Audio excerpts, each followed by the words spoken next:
Good afternoon. Courage has been one of the words often used by reviewers around the world to characterize my movie House of Boys. There were certainly some brave moments or images involved, but does it really come down to courage when one simply writes a movie about AIDS nowadays? Why do we have to keep struggling for the memory of a disease that has always been diminished by shame? The fight against AIDS is far from being over. More than 25 million people died and an estimated 35 million people are infected.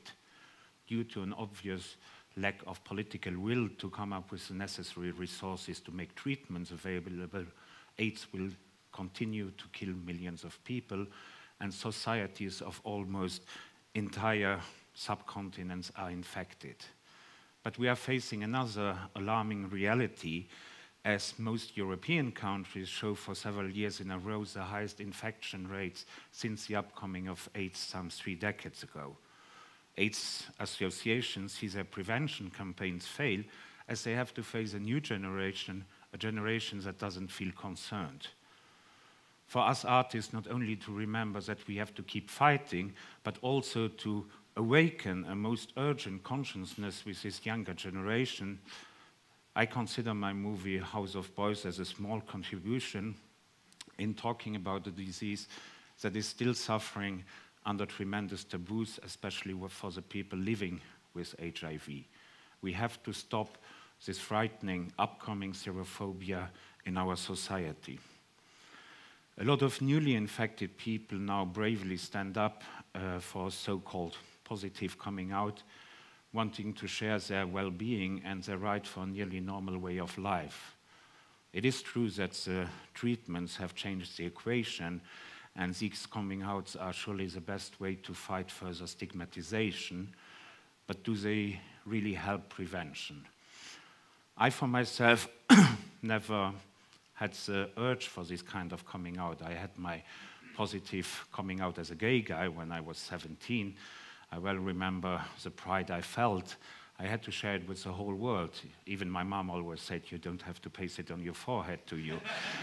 But now this was completely different. Without wanting to hide my status, I just thought that it was simply irrelevant to my personality. There was nothing to be proud of, and I surely didn't want any pity, because pity, that's all I would have gotten in these times. It was in 1989, very soon it will be 25 years ago, that I got diagnosed with HIV.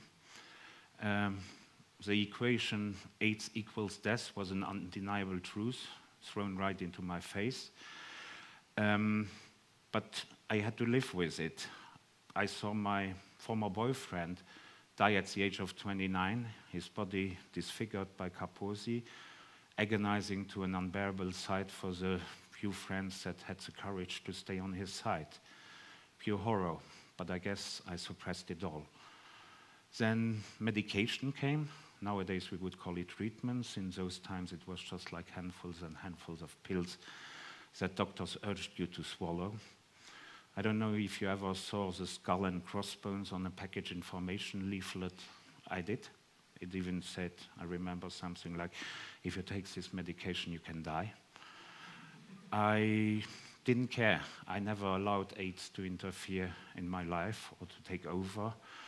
I think what helped me most is that I just continued my life working hard in the film industry, having fun, raving around, not even following the basic health guidelines.